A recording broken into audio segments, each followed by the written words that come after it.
Good afternoon, Year 9. This is for the students who were unable to make my class today. I know there was a few activities going on like peer support and athletic zone carnival and stuff. So I thought I'd make a quick little demonstration so you guys aren't disadvantaged for the next lesson.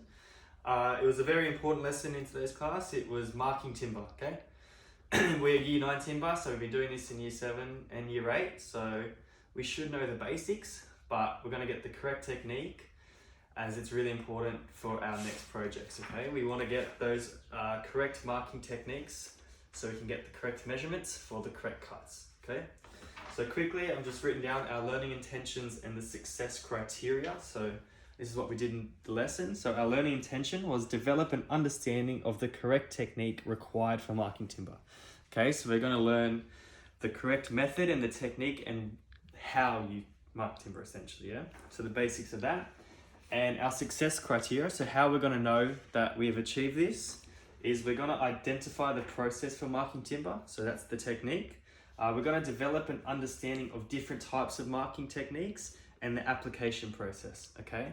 So whether that might be finding the middle of a piece of timber, the length, finding the cutting size, the cutting zone, all that kind of stuff, okay? And lastly, we're going to analyze the advantages and disadvantages of different marking techniques, okay? So that's going to look at using a straight ruler, a tri-square, a pen, a pencil, a texter, okay? And then we're going to look at why we do it or why we don't do it, okay? So quickly, before I get into the lesson, I just want to ask a few open-ended questions. I know you're not going to be able to give me a response straight away, but I just want to see what you guys know, okay? So when we're marking a piece of timber, do we know what we use it with, okay? Do we know what we mark with, okay? So if you've said pencil, good job, okay? If you've said a pen or a texter, that's not the best answer, okay? Now the reason for this is if we've accidentally made a mistake or we've marked it in the wrong place, it's a lot easier to get rid of a pencil mark than it is to get rid of a pen or a texter, okay? A texter mark can leak into the timber and it's a lot harder to get it out, okay? Pencil mark, we can simply use an eraser or a little bit of garnet paper, sandpaper, and that mark will come out and we can then change the measurement, okay? So that's what we use and why we use it, okay? Remember that because you might need that for a bit of homework later on, okay? So quickly just gonna go through a few of the equipment pieces needed to mark a piece of timber, okay? So the most important thing that you're gonna need is this here, okay? Now this is a ruler and a tri-square, but in the timber workshops at our school, we just will have a tri-square that it won't have a ruler on it, okay? But essentially, it helps to mark a straight edge, okay? So if I was to put that up to the timber right here, I'm gonna get a perfectly straight line, okay, every time. I have to make sure that this back edge is tucked up nice and tightly to the timber as well, okay? If that's a little bit off, as we can see, it gives us an angled line. Yeah? Okay, so I'm now going to do some marking of the timber, all right? So here we have a plastic flexi ruler, okay? Now, do we think this is an appropriate measuring item? Let's find out, okay? So if I'm here to just mark 10 centimeters, that's all I want, okay?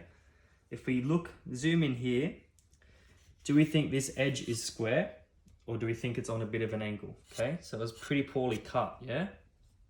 But for the process and the example I'm going to do, I'm going to use this angled edge, okay? I'm going to put a little mark at 10 centimeters here. And I'm just going to use this ruler, okay?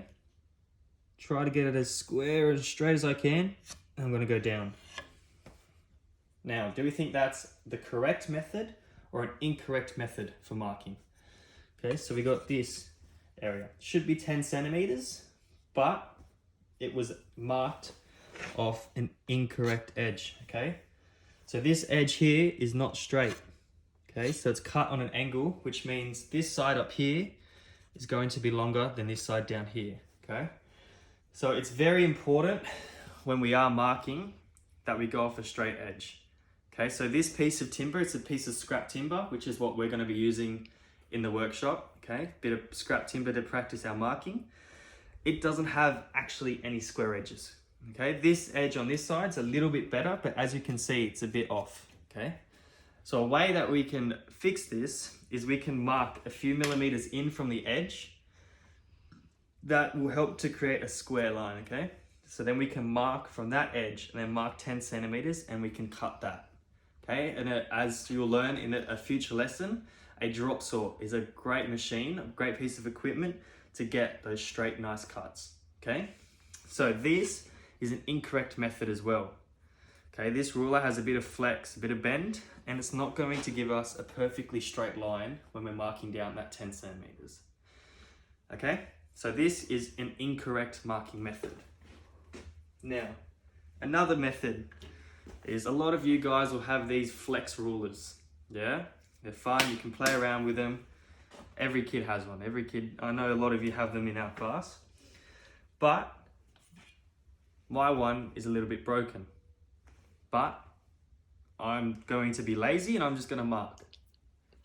Okay, so let's go from here and we're going to mark our 10 centimeters. We're not going to worry about it being straight or whatnot.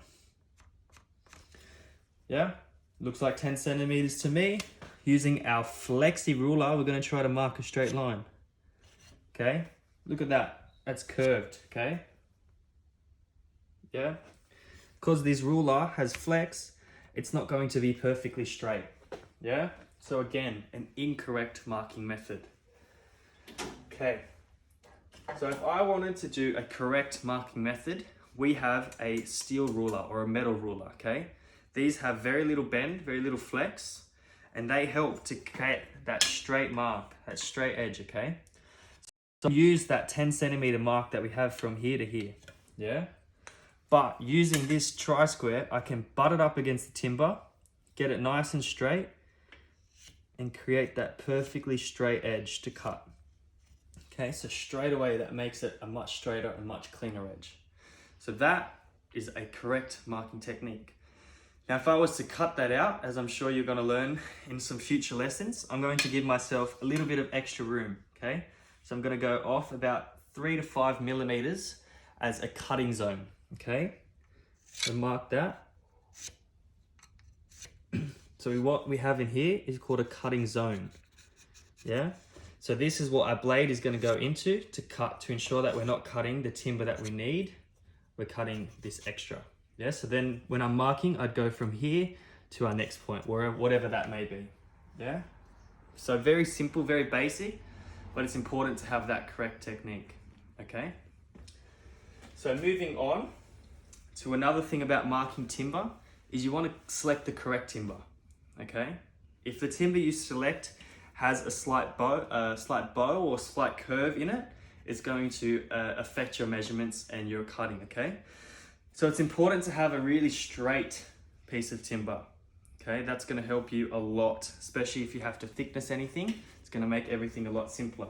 Another thing that you might need to consider is if your timber has any of these knots in it, okay? So this is the knots in the timber. Yeah, you can see all these. These are also going to affect your marking and your cutting of the piece of timber. Okay, these can often chip and fly out, and that will damage your project as a whole. Okay, so now that we've gone over incorrect technique on 2 different occasions, so using a plastic ruler and a flex ruler, and we've looked at the correct technique of using the tri-square and the steel rule. Yeah, so now everyone should have a basic understanding of the correct marking technique. Yeah, so just quickly before we wrap up for the quick lesson, some 3 things that you need to remember. Pencil always. Fix your mistake. A lot easier to fix your mistake with if you're using a pencil rather than a pen or a texter. Another thing, use a steel rule to mark or measure your line, okay? Less likely to be incorrect or, change your measurement, and use a tri-square, please. Keep that nice straight edge to get that straight mark, okay? So I'm also going to leave you with a few pieces of homework that I want you guys to look at. So if you head to Google Classroom, there'll be a worksheet and a Dropbox on there. Okay, so there'll be a few questions on Google Classroom that I want you guys to complete and have submitted. If you don't submit that, you'll be using, you'll be completing that in your class time, during your class time next lesson, okay? So it's really, really important that you get that done, okay? Hope you all have a good day, good weekend, and I'll see you next week.